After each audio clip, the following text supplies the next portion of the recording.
Welcome back to another video. So today I'm gonna be working on this 2004 Volkswagen New Beetle. It's the 1.8 turbo, and this car had the water pump fail on it and the timing belt is bad, so I'm gonna be replacing both of these today. As you can see, I went ahead and lifted the car and took off the wheel because I'm gonna have to take the intercooler pipe to get to the crank pulley and remove all the extra parts. So first I'm gonna go ahead with taking off the intercooler piping. Then I'll take off some of these hoses.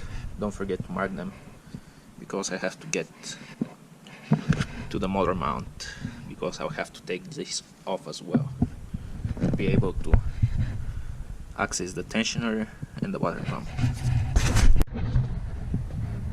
Okay, so I just removed the hoses and now I got a 17mm wrench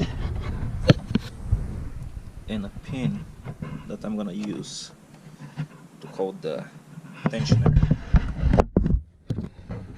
for the serpentine belt. So if you guys don't have a pin, you could actually use a drill bit that fits in here. Let's pull it back.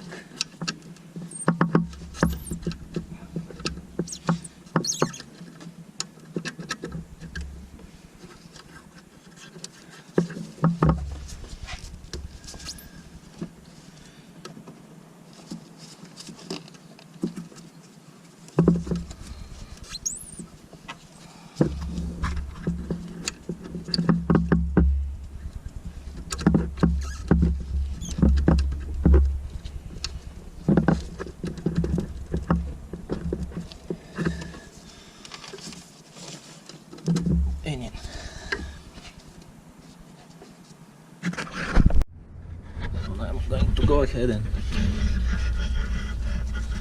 take the serpentine belt just out of my way. Okay, I'm gonna be able to access the crank, and there should be a mark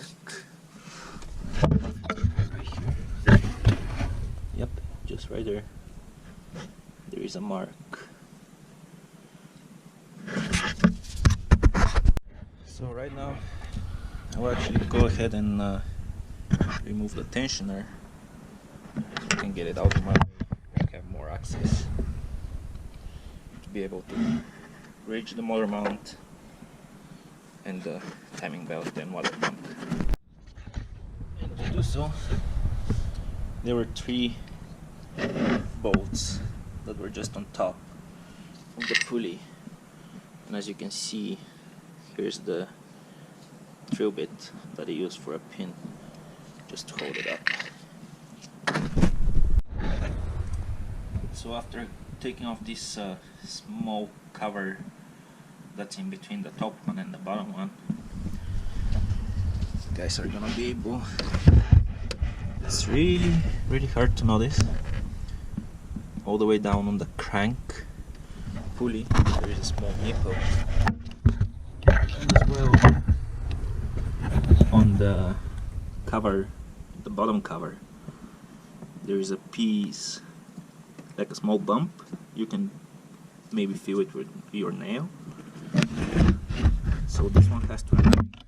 If you see up here, I marked with a little bit of paint the mark that's on the valve cover and the one that's on the cam pulley as well. So we went ahead and aligned this one as well, and now I'm gonna be able to start taking off the motor mount. so I can access the tensioner and the water pump.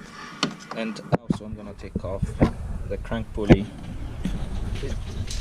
There is just four, I believe there is 6 millimeters Allen keys. So just before you begin to remove the motor mount, you're gonna need to get your jack and a 2x4 piece, just so you can support the engine from underneath. And then you can get your 18mm with an extension and go ahead and take off the 2 bolts. So after taking the main 2 bolts that hold the motor mount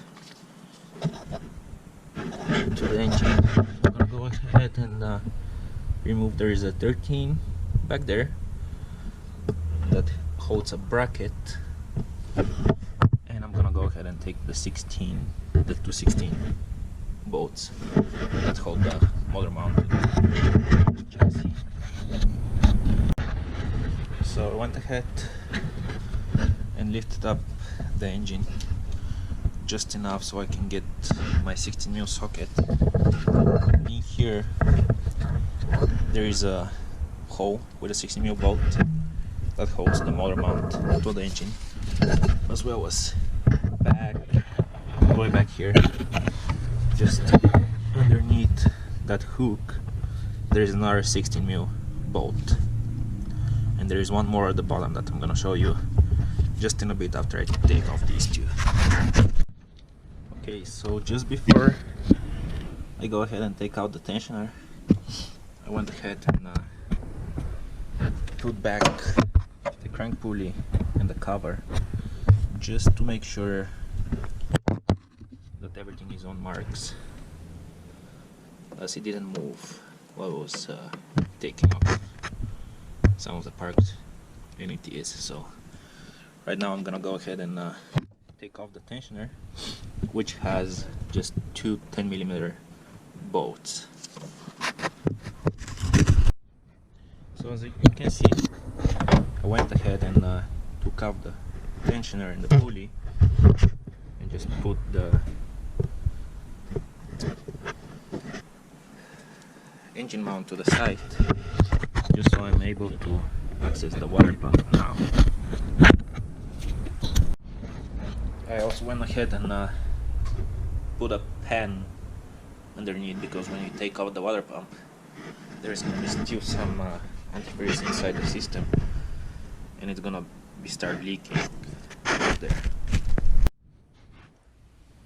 So as you guys can see, this car had a water pump failure, which caused it to lose all the antifreeze, even though it had a upgraded metal pulley pump already installed.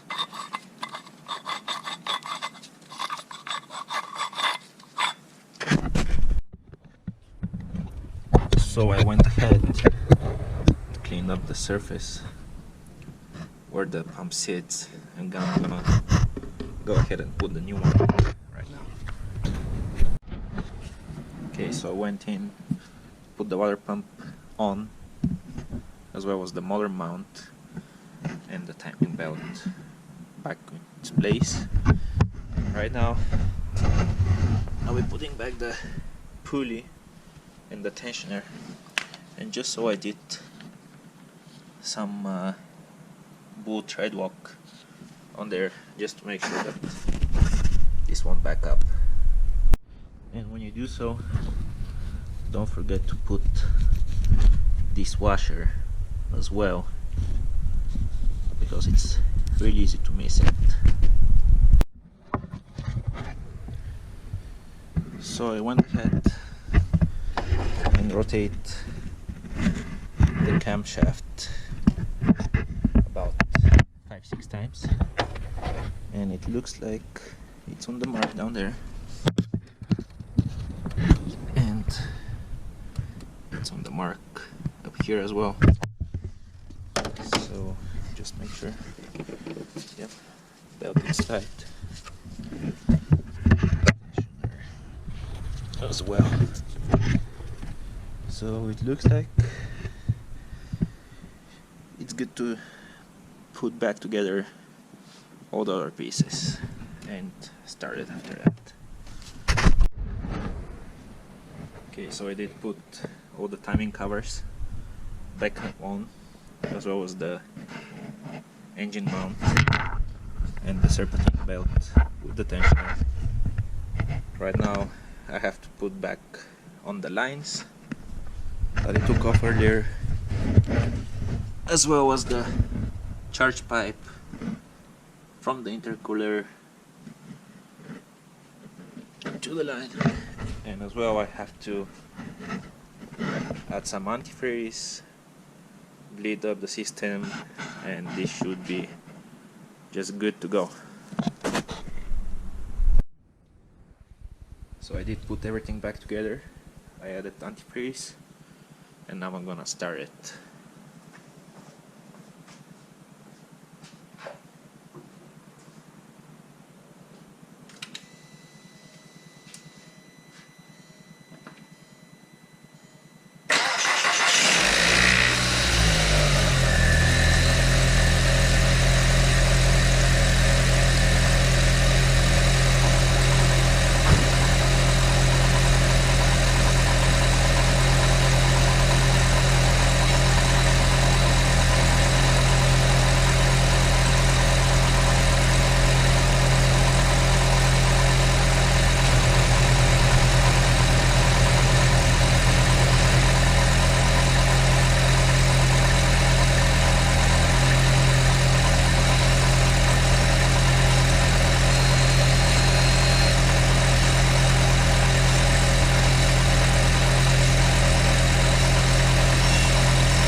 So right now, just warming up the car. See, to bleed the system on the Volkswagens, I usually do put it on hot all the way. Just wait to get up to the operating temp, and this way it's gonna bleed the whole system. You can see that the car is good. Check for leaks. There is nothing down here. So now just wait, warm up, gonna add some more coolant to it, and it's gonna be good to go.